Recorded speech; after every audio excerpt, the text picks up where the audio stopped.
ক অমৰনাথৰ পুৰণি নাম কি আছিল ক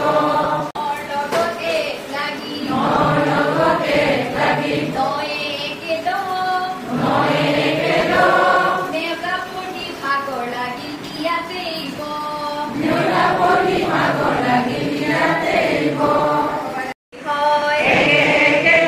হয় একে দুয়ে তিনি জাতিৰ পিতা বাপুৰ কথা সদায় থাকো শুনি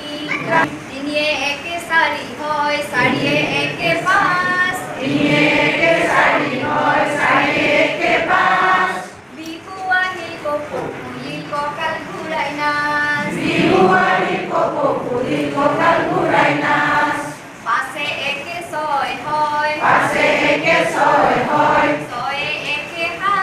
ছয়ে একে সাত মাগুৰ শিঙি বৰালিৰ বাকলি নাইকা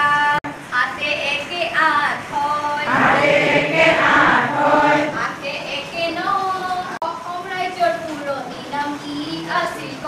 নৰ লগত এক লাগি